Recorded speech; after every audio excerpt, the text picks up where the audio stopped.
예수님께서 공생에 사시기 전에 어린 시절부터 나이 30까지 직업이 뭐셨죠? 목수셨습니다. 나사렛이라는 동네에서 목수 생활하셨는데, 나사렛이라는 동네는 굉장히 작은 시골 마을이에요.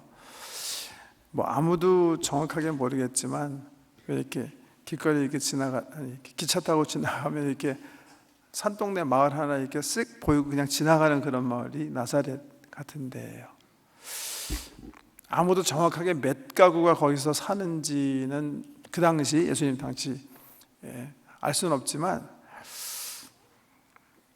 그냥 고고학적 증거 기준으로 하면 30가정이 채 안 됐을 거예요. For sure. 아주 조그만 촌동네에서 우리 예수님께서 뭐 하셨어요? 아버지와 함께 목수 생활하셨어요. 목수. 조그만 마을이니까 뭐 다양한 거, 사람들이 뭐 마을 거 만들어 달라면 마을권도 만들어 주시고, 연장 만들어 달라면 연장도 만들어 주시고, 기타 등등 그 당시 목수가 하는 모든 일들을 다 하셨을 텐데, 그 중에서도 뭘 하신 것 같아요? 오늘 본 말씀 보시면 틀림없이 집도 많이 지어보신 것 같아요. 그죠? 예수님 하신 그 설교의 소재들이 갈릴리 가보시면 뭐 들의 백합화도 그렇고, 공중에 나는 새도 그렇고, 호수도 그렇고, 바다도 그렇고, 다 우리 예수님 주변에 다 널려져 있었던 건데, 예수님께서 이런 말씀을 하실 때 보면 역시 우리 예수님은 목수셨구나 알 수가 있어요. 집 짓는 걸 비유로 말씀하시는데, 우리의 삶을 비교하면서 어떤 삶은 굉장히 잘 지은 집, 사람이 들어가서 살 만한 집인데, 어떤 집은 굉장히 위험한 집이에요. 위험한 집. 한국에서 어떤 사람이 집을 짓기 위해서 터를 고르는데 보니까 산 밑에 그냥 탄탄한 바위가 있는 거예요, 땅에. 그래서 저기다가 지면 정말 어떤 사고가 발생하더라도 든든하겠다, 그렇게 생각해서 바위 위에 집을 딱 졌는데 홍수가 났어요. 산의 물이 엄청나게 이렇게 쏟아져 내렸어요. 그 집이 살아남았을까 안 살아남았을까, 쓸려가서 흔적도 없이 됐대요. 실질적으로 그래요. 여러분, 집을 바위 위에 짓는 게 맞습니까? 아니면 모래 위에 짓는 게 맞습니까? 어디가 맞는 것 같아요? 건축하시는 분 계신가요? 우리 많으신데, 모래 위에 짓는 게 맞습니까? 아니면 바위 위에 짓는 게 맞습니까? 건축하시는 분들이 두 개 중에 하나를 고르려면 모래 위에 짓는 게 맞다, 그렇게 요즘은 말하는 게 정상이에요. 그러면 이렇게 생각하실 거예요. 목수 되시고 예수님께서 이건 뭔가 좀 실수하신 게 아니냐, 바위 위에 지으라는 그런 유의 말씀을 많이 하시는데, 이게 뭐가 잘못된 게 아니냐, 그렇게 생각하실 수 있는데, 그래서 말씀을 잘 보셔야 돼요. 한번 보세요. 우리 예수님께서 뭐라고 얘기하셨는가? 48절인데요 집을 짓되 뭐라 그랬죠? 깊이 파고. 뭘 깊이 파요? 땅을 깊이 파는 거예요. 흙을 파는 거예요. 흙을. 바위는 깨는 거지만, 여기 흙이라는 말을 이 동사로 그냥 표현된 거 생략한 건데, 흙을 깊이 파고, 그 다음에 뭐예요? 주추라는 말은 뭐죠? 우리가 보통 주추라는 말 사용하나요? 보통 잘 이해하시는 말인가요? 기초인데요. 기초, 파운데이션. 파운데이션을 바위 위에 놓는 사람과 같으니, 이렇게 설명하셨어요. 픽처를 잘 보셔야 돼요. 예수님께서 설명하시기를 땅을 깊이 파고 바위 위에 기초를 세워라. 그러면 사실은 무슨 말이죠? 이게 땅을 팍 파가지고 언제까지 파는 거예요? 바위가 히탈 때까지 파는 거예요. 그리고 그 바위에 기초를 세우기 시작해서 흙을 덮으라는 얘기가 되겠죠. 비약인가요? 저는 우리 예수님께서 너무 정확하게 얘기하신 거예요. 이렇게 집을 지면 집이 무너지지 않아요. 저는 정말 집 짓는 거 정말 무리 아니고 지금도 참 무슨 뭐 집에 수리 하나 나면 정말 고민이고 망가지기가 일수인데 우리 교회 공사 2번 했잖아요. 2번 하면서 이렇게 많은 걸 배웠어요. 여기 우리 새 성전 세컨 페이즈도 마찬가지고 1차도 마찬가지고 둘 다 걸린 시간이 1년 반이었어요. 거의 땅 파기 시작해서 하고 뭐 들어와서 이거 다 마무리하기까지 한 1년 반 정도 다 중요한, 물론 뭐 다른 것 뭐 소소한 거 뭐 들어오는 거 더 시간이 걸렸을지도 모르겠지만 1년 반 정도 걸렸는데, 건축 현장에 이렇게 뭐라 그러죠? 그라운드 브레이킹 해가지고 이제 땅을 막 파기 시작하고 기중기가 와서 막 뻥뻥 찍고 시작해서 건축이 어떻게 진행된가 이제 보라고 와서 이제 현장에 와서 이제 기도하기 위해서 갈 거만 보면, 기초 공사할 때는요 제 눈으로 보면 너무 진전이 없는 거예요. 그날 일주일 전에 와서 보고 그 다음 주 가서 보면 또 똑같아요. 뭐 변화된 게 없어요. 계속 파긴 파는데 뭐 기중기를 파고 뭐 사람들이 뭐 있는데 뭐 보이지가 않는 거예요. 뭔가 충분하게 팠으니까 뭐가 이렇게 좀 근사하게 뭐가 들어가야 될 것 같은데 그렇지 않아요. 제가 그냥 어림잡아서 계산하는 건데 정확하지는 않겠습니다만, 우리 건축 수고하신 위원들도 계시고 위원장 장로님들도 계시고 한데, 제가 보면 기초공사가 반 정도 걸리는 거예요. 6, 7개월 그냥 하는 거예요. 변화는 없어요. 그냥 계속 파고. 제가 어림잡아서 생각해 보면 한 15m 혹은 20m 정도 이렇게 판 것 같아요. 그러고 나서 기둥을 뭐 여러 개 받고 수십 개인지 뭐 100여 개가 되는지 모르겠지만 엄청나게 기둥을 받고 그다음에 뭐 콘크리트 넣고 뭐 난리치는데, 그 작업이 엄청난 시간을 요하는 거예요. 근데 그게 딱 맞춰지니까 그 위에 이렇게 뭐 올라가는 거는 제 생각엔 또 제 상상을 초월하게 또 빨리 올라가요. 보면서 이렇게 빨리 올라가도 되나? 이렇게 벽돌도 이렇게 뭐 일주일 만에 그냥 갑자기 착 생기고 그래가지고 이렇게 빨리 올라가도 되나 할 정도로 기초공사, 주님이 이 기초공사에 대해서 말씀하시는 거예요. 뭐라고 다시 예수님께서 말씀하세요? 깊이 파고, 땅을 깊이 파고, 제가 표현으로 한다면 깊이 파서 바위를 만날 때까지 파고, 그 바위서부터 기초를 세우고 흙을 다시 덮어가지고서 기초를 만들고 그 위에 집을 세우면 탕류가 몰려오고 홍수가 나서 큰 물이 치더라도 끄떡없다. 우리 교회는 굉장히 든든하게 졌으니까 걱정하지 마세요. 무슨 사태가 생기면 다 이쪽으로 다 피신오세요. 나 작년에 한번 우리 교회에서 토론토 전기 나가가지고 제가 생각이 짧았고 교우들에게 연락은 못했습니다만은, 이제 어떤 분이 교회 문 열 시간 날 당연히 열죠 하고 2, 3일 동안이라도 이게 생추얼이 피신처가 됐는데, 혹 그런 일이 일어나면 뭐 전화하실 거 없고 이쪽으로 오시면 됩니다. 너무 기초가 잘 돼 있고 든든하기 때문에 끄떡없이 피신처가 될 테니까.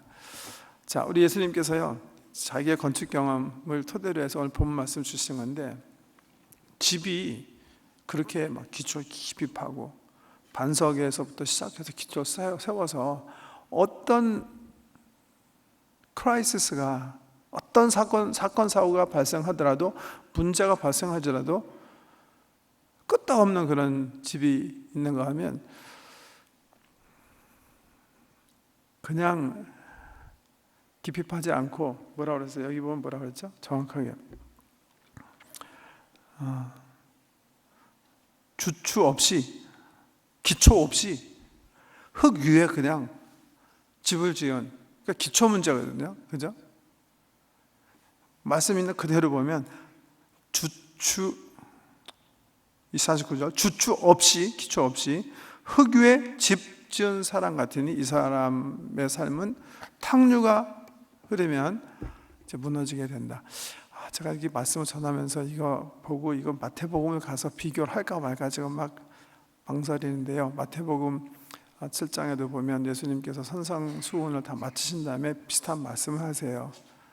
거기 보면 누가복음처럼 이렇게 자세하게 이렇게 말씀하시지 않으세요. 그래서 이 두 말씀을 놓고 이 어느 말이 정말 이게 예수님께서 하신 말씀에 아주 그냥 가까운가? 학자들이 얘기하거든요. 누가복음이라고 그래요. 마태는 이 건축을 모르는 사람이기 때문에 예수님께서 하신 말을 조금 이렇게 각색해서 잘못 쓴 거예요. 또 실질적으로 성서학적으로도 이 부분 이제 그렇게 얘기하거든요. 누가가 성경 말씀을 예수님 행적을 질서 있게 처음부터 끝까지 조사 연구하고 쓰기 시작해서 작정하고 쓰기 시작했어요. 누가는 아이위트네스가 아니에요. 보고 듣고 연구한 거 쓴 거예요. First witness, 예수 그리스도를 만나고 경험하고 쫓아다니는 사람들 다 만나서 인터뷰하고 정확하게 순서대로 기록하기 위해 작정하고 쓴 거예요. 그러면서 사용한 소스들이 있어요. 그 중에 마태와 누가가 공동으로 사용한 소스를 보통 학자들은 Q 소스다 했네. Q 소스. Q 소스에 이런 말씀들이 기록되어 있는데 이 Q 소스를 있는 그대로 갖다 옮긴 사람은 누가다 그렇게 얘기해요. 사실은 이 부분에 있어서 누가의 우리에게 전해주는 말씀이 예수 그리스도께서 우리에게 주신 말씀부터 문자적으로 전하는 말씀이다 그렇게 보는 거죠. 그런 관점에서 보면 역시 목수이신 우리 예수님의 그 실력이 지식이 당연히 탁월하고 그 말씀 정말 산 지식을 가지고 쓰셨다 이렇게 볼 수가 있는 거예요. 어떤 집을 비교하셨냐 하면 땅을 깊이 파고 바위가 만날 때까지 들어가서 그 바위 중심으로 해서 기초를 쌓고 그 위에 흙 덮고 집을 지은 집. 그러나 날림으로 그냥 흙 위에 흙을 파지 않고 집을 지은 집. 이 두 개를 비교하시는 거예요. 그 두 집이 문제가 없어요. 여러분 유태인 팔레스타인 가보시면 팔레스타인은 여름에 뭐죠? 건기예요. 9월부터 이제 간간히 비가 오기 시작해서 10월, 11월 돼야 이제 비가 오기 시작해요.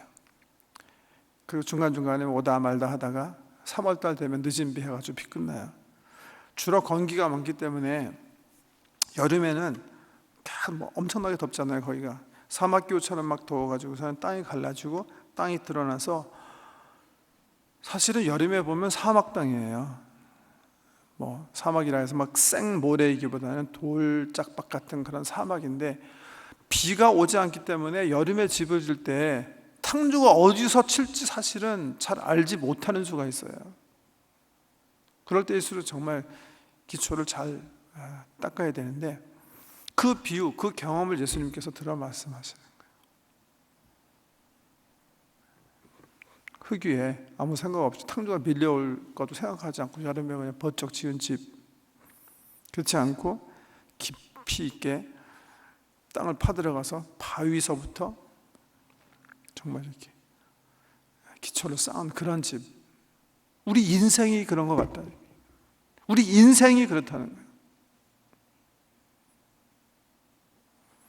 예수와 예수 말씀의 기초를 정말 두고 세워진 인생은 마치 땅을 깊이 파고 바위에서부터 기초를 쌓은 그런 삶 같다면 예수 없이 말씀과 관계 맺지 않고 쌓은 그런 삶은 그냥 흙 위에 친 집 같다는 거예요.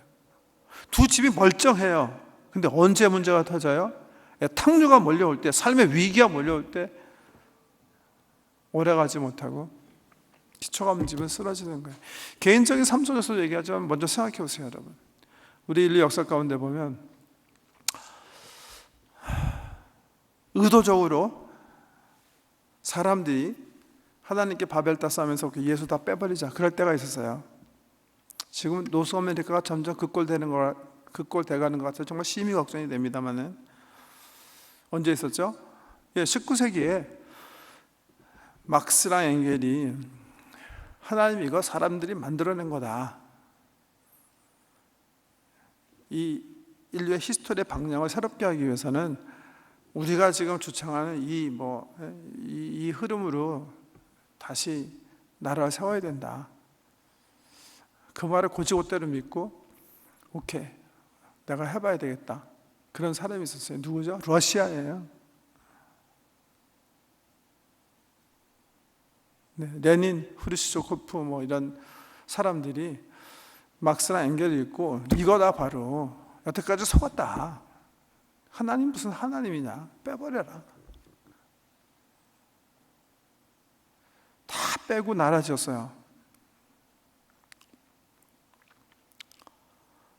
지금 어떻게 됐죠? 무너지는 거예요. 무너지게 돼 있는 거예요.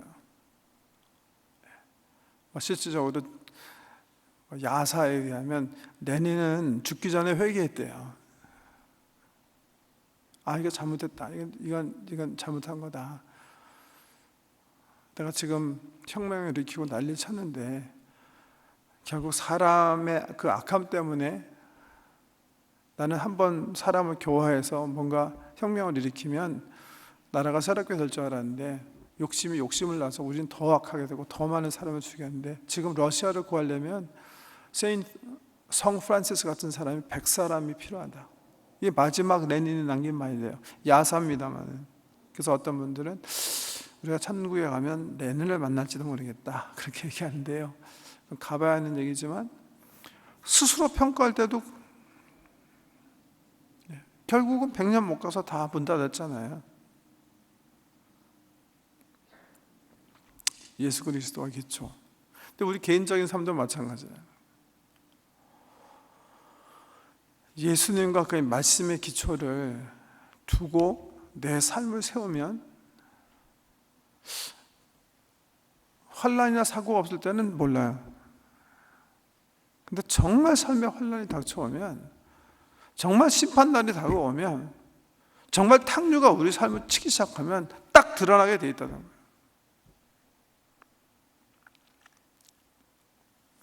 보세요. 마태복음 5장, 6장, 7장 맨 마지막에서 예수님께서 비슷한 말씀하세요. 그리고 여기 누가복음 보면 6장에서 보세요.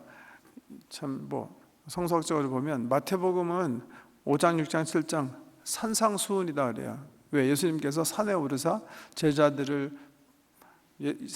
앉으셔서 제자들을 불러 말씀하여 가라사대 이렇게 시작해요.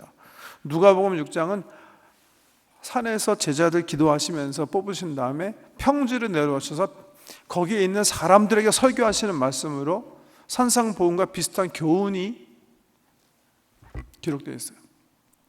평지 수훈이다 이렇게 볼 수가 있는 말씀인데, 이 아주 비슷한, 그러니까 우리 기독교인들이 어떤 삶을 지향해야 되는가.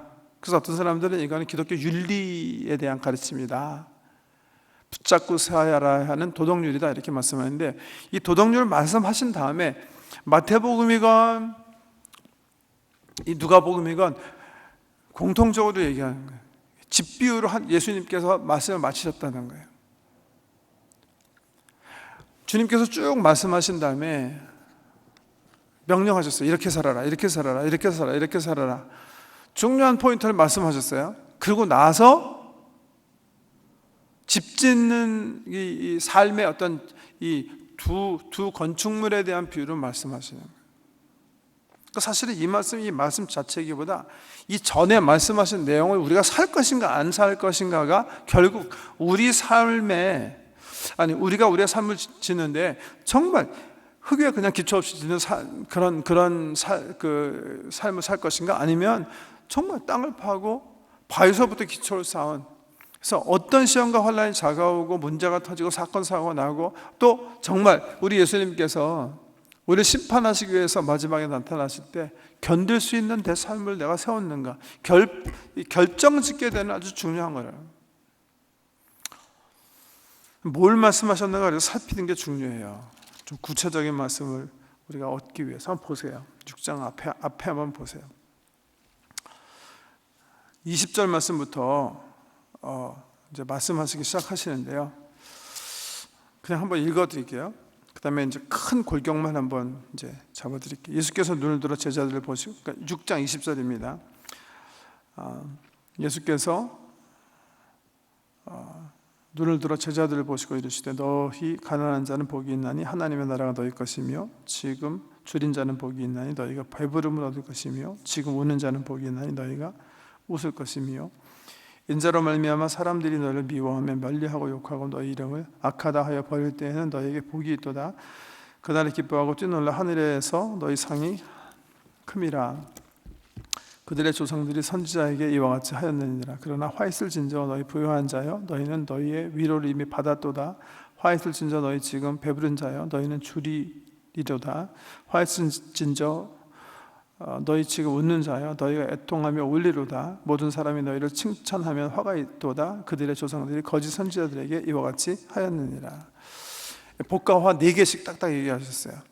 마태복음에 보면 8복 기억하시 8개 복 얘기하셨다고 기록했는데 누가는 그렇게 기록하지 않고 예수님께서 4개의 복을 선포하셨고 4개의 화를 선포하셨다 이렇게 얘기하세요. 이 화를 통해서 우리가 살아야 하는, 너희가 말만 듣고 행함이 없으면 안 된다. 그러면 이거 완전히 그냥 흙 위에 짓는 집 짓는 삶이다 이렇게 얘기하셨는데 뭘 얘기하는 걸까 한번 생각해 봐야 된다. 복된 자의 삶은 어떤 삶이야? 그러면 오케이, 가난하게 살아야 되니까 돈 벌지 말고 놀고, 슬퍼하라고 그랬으니까 기쁜 일 생기면 절대 안 되는 거고, 그거 하려는 거예요. 뭐 지금 이 말씀 공부하는 시간은 아니니까 정리해드리면 전 이렇게 생각해요. 여러분, 주님이 지금 원하시는 게 있어요. 제자들에게 너희가 힘들더라도 가난한 사람 도우며 살라는 거예요. 슬픈 사람 위로하는 그런 삶을 살라는 거예요. 연약한 사람 치유하면서 위로하면서 살라는 거예요. 힘없는 사람에게 힘 대라는 거예요. 너 혼자 잘 살고 잘 먹고 잘 산다고 나 복 받았다, 그런 어리석은 삶을 살지 말고 주변에 우리의 도움이 필요하고 사랑이 필요하고 위로가 필요하고 신방이 필요하고 인커리지하는 말 필요한 사람, 이런 사람 섬기면서 살라는 거예요. 생각해 보세요. 내가 그러면서 살았어요. 그러다 위기를 맞았어요. 내가 그러지 않으면서 나 혼자 나만 잘 먹고 살았어요. 위기를 만났어요. 이때 우리 삶이 결판 난다는 거예요. 보이세요? 두 번째 27절 이하의 말씀 보세요. 크게 큰 덩어리만요. 그러나 너희 듣는 자에게 내가 이르노니 너희 원수를 사랑하며 너희를 미워하는 자를 선대하며 너희를 저주하는 자를 위하여 축복하며 너희를 모욕하는 자를 위하여 기도하라. 너는 이 뺨을 치는 자에게 젖뺨도 돌려대며 내 겉옷을 빼앗는 자에게 속옷도 거절하지 말라. 내게 구하는 자에게 주며 내 것을 가져가는 자에게 다시 달라 하지 말며 남에게 대접을 받고자 하는 대로 너희도 남을 대접하라. 너희가 만일 너희를 사랑하는 자만 사랑하면 칭찬받을 것이 뭐냐? 죄인들도 사랑하는 자는 사랑하느니라. 너희가 만일 선대하는 자만을 선대하면 칭찬받을 것이 뭐냐? 죄인들도 이렇게 하느니라. 너희가 받기를 바라고 사람들에게 꾸어주면 칭찬받을 것이 무엇이냐? 죄인들도 그만큼 받고자 하여 죄인에게 꾸어주느니라. 오직 너희는 원수를 사랑하고 선대하며 아무것도 바라지 말고 꾸어주라. 그리하면 너희 상이 클 것이요 또 지극히 높으신 이의 아들이 되리니 그는 은혜를 모르는 자와 악한 자에게도 인자하시느니라. 너희 아버지의 자비로우신 같이 너희도 자비로운 자가 되라. 뭐 여러 가지 중요한 교훈이 말씀이다마는 크게 큰 걸격을 얘기하면 원수 사랑하라는 거예요. 하나님께서 우리에게 자비를 베풀어 주셨던 것처럼 은혜로 되었던 것처럼 은혜로 되라. 이 말씀 예수님께서 하셨잖아요. 그러니까 예수를 따르는 우리 제자들 어떻게 해야 되나요? 그렇게 사는 거예요. 여기에 복이 있는 거예요. 왜? 이게 지금은 이렇게 보이지만 내가 이 말씀대로 순종하며 사냐 안 사냐는 내 미래에 굉장히 중요한 임플리케이션이 있는 거예요. 미래 정말 삶의 위기가 닥쳐왔을 때 그 원수에서 내가 죽느냐 아니면 원수가 나를 도움 줄 수 있느냐 하는 것은 내 삶에 정말 지대한 영향을 미치는 거거든요. 그러니까 말씀대로 살라는 거예요. 내가 기분 나는 대로 오케이, 이놈은 정말 나쁜 놈이고 이놈은 정말 내 존경을 받을 가치가 없기 때문에 하고 그대로 놓는 게 내 기분에 따라서 결정할 문제가 아니라는 거예요. 그러지 말고 우리 예수님께서 말씀하셨기 때문에 힘들지만 하나님께서 나를 사랑하신 것처럼 내가 원수 되었을 때 나를 찾아오셔서 용서해 주셨던 것처럼 내가 예수 그리스도의 사랑으로 순종하며 섬기라는 거예요. 지금은 힘들지 몰라요. 그렇지만 이게 뭐예요? 이게 참 제자의 삶일 뿐 아니라 결국 이 삶이, 내 삶이 정말 이 흙 파고 바위까지 있는 데까지 들어가서 거기서부터 다시 기초를 쌓고 흙 해서 단단한 집, 어떤 도전과 문제가 터지더라도 끄떡없는 집을 세우느냐 세우지 않느냐 결정한다는 거예요. 여러분, 자녀도 마찬가지예요. 항상 자녀들 때문에 염려 많이 하시니까 저는 카운셀링 하게 되면 그런 말씀들 많이 듣는데, 우리 주님께서 뭐라 그러셨어요? 자녀를 노엽게 하지 말고 오직 주의 교양과 훈계로 양육해라. 쉽지 않죠. 애들이 성질나게 하니까, 화나게 하니까. 그렇지만 예수님께서 말씀하셨으니까, 말씀 주셨으니까 사도를 통해서 그 말씀 붙잡고 수출학을 하는 거예요. 거기에 삶이 있구나, 거기에 내 삶의 기초가 있구나. 어떻게 해서든지 나는 아이를 화나게 하거나 짜증나게 하거나 신경나게 하지 말고 정말 온유한 마음으로 사랑을 고백하면서 아이의 감성적인 면을 잘 세워주고, 주의 교양과 훈계를 내가 텔레비 보고 싶고 그냥 놀러 가고 싶고 하고 싶지만 주님께서 나에게 맡기신 거니까 철저하게 책임져야 되겠구나. 그렇게 해서 양육을 하면 어떻게 되는 거예요? 내 삶은 기초가 있는 삶이 되는 거예요. 근데 그 말씀을 버리고 실행하지 않으면 어떻게 되는 거예요? 그러면 문제가 터질 때 나타나는 거예요. 정말 때가 돼서 애가 사탄의 유혹에 빠지게 될 때, 친구들이 와서 선악과 따먹자고 할 때, 이때 결판 나는 거예요. 지금도 마찬가지예요. 우리가 어떻게 우리 삶을 정말 든든한 반석 대신 예수 그리스도 위에 세울 것인가? 말씀대로 예수님 말씀한 것처럼 뭐예요? 말씀 따라 행하면 되는 거죠. 지금이라도 늦은 거 아니에요. 삶의 아무리 복잡하고 어려운 문제라도 예수가 자기가 길이라고 그러셨으니까, 자기가 진리라고 얘기하시고 자기가 생명이라고 그러셨으니까 생명의 길이 있고 진리의 길이 있고 풀어나갈 수 있는 방법이 있어요. 어디에 있어요? 예수 그리스도와 말씀에 있다고요. 말씀 붙잡고 다시 수락하는 거예요. 내 삶을 다시 세우면 되는 거예요. 시편 1편에서 얘기하신 것처럼 그렇게 돼야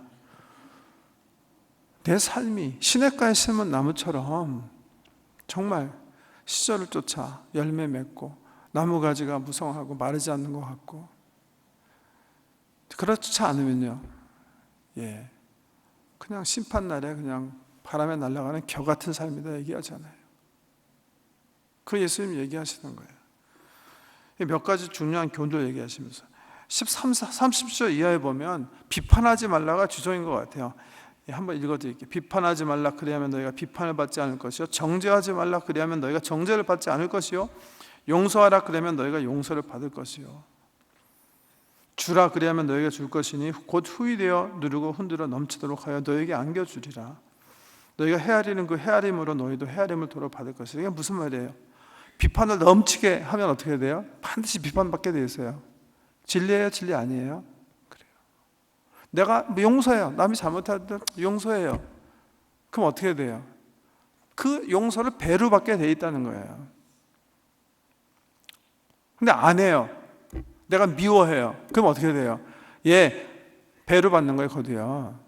그 헤아림으로 도로 받는 거거든요. 결국 내 삶을 은혜와 긍휼과 그 자비가 넘치는 삶으로 세울 것인가 말 것인가는 주께서 주신 말씀을 내가 정말 붙잡고 이 말씀대로 내가 실천하며 사는가 안 사느냐에 따라서 결판 나는 거예요. 이거의 결론으로 예수님께서 말씀하시는 거예요. 내 말을 듣기만 하지 말아라. 그냥 주여 주여 하지만 말아라. 기도하는 데서 그냥 마치지 말아라. 함께 모여서 은혜 받는 데서 그냥 거기서 끝나지 말아라. 내가 준 말을 네 삶 속에 철저하게 실행해라. 실천에 옮겨라. 우리 야고보서 주일마다 봤는데 똑같은 교훈이에요. 행함이 없는 믿음이 죽은 믿음이다, 귀신 같은 믿음이다 한 것처럼 우리 예수님께 똑같이 말씀하세요. 그거에 따라서 내 삶이 반석 위에 세운, 정말 기초가 있는 그런 그 삶을 내가 세우는지 그렇지 못하는지 결판난다. 비판하지 말라 쭉 이제 그 39절 이하도 비슷한 말씀이라고 저는 생각해요. 뭐 형제 들보 티 이런 말씀 하시면서 그거의 결론으로 얘기하시는 거예요. 근데 이 말씀 듣고 이렇게 한번 생각해 보세요. 주로 이제 하나님을 향한 어떤 그런 계명은 별로 말씀하지 않으시고 주로 누구에 대해서 말씀하시죠? 다 이 수평 관계에 대해서 말씀하셔요. 사실 우리 예수님은 우리가 함께 더불어 살아가는 사람들과의 관계에서 말씀하시는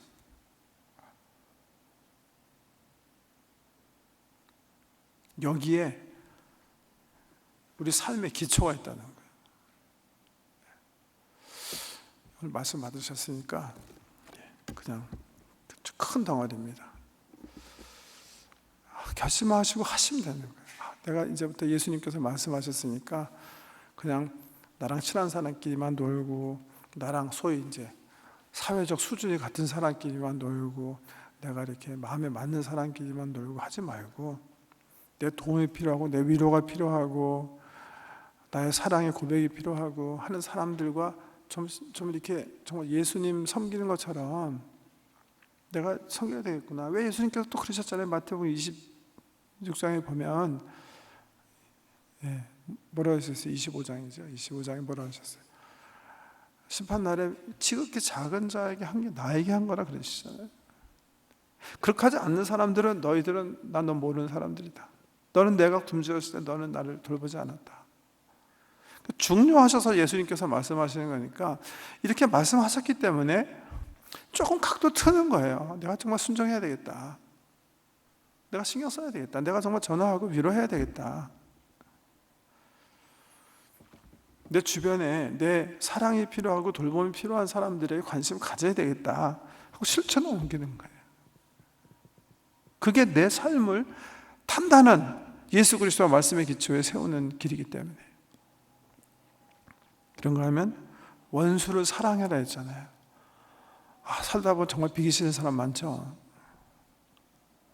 근데 예수님께서 비기 싫은 날 그냥 용서하시고 그냥 자녀로 삼아주셨잖아요.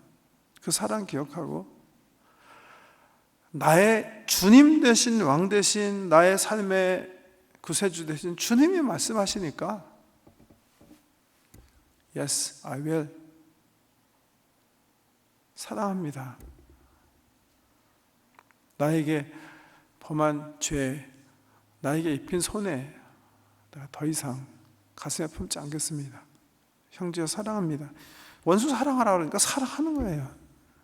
그게 그 실천이 내 삶을 정말 펌 파운데이션에 빌드하게 한다는 거예요. 비판하지 말라 그랬잖아요. 용서하고 비판하지 말아라. 정죄하지 말아라. 잘못하면 용서해라. 정죄하거나 비판하지 말고. 힘든 일이죠. 하지만 예수님께서 말씀하셨으니까 실천하는 거예요. 형제 용서합니다. 교만한 죄에 빠지지 않아야 되거든요. 판단하거나 비판하지 말라 했으니까 하지 마는 거예요. 이거의 결론으로 얘기하신 거니까 정말 오케이. 우리 예수님께서 원하시는 게 세 가지니까 오케이 내가 세 가지를 내 삶 속에 실천하고 살겠다. 오늘 기도하시고 가서 그냥 사시라는 거예요. 그렇게. 그럼 왜? 그러면 정말 우리 미래가 밝을 거니까 정말 우리가 어떤 삶의 어려운 문제가 닥치더라도 난 잘 살았다. 나는 정말 후회 없이 살았다. 잘 살았다. 예수님과 함께 기뻐할 수 있을 테니까요. 그런 사람 사실 주의 이름으로 축복합니다. 받은 말씀 가지고 우리 삶을 돌이키고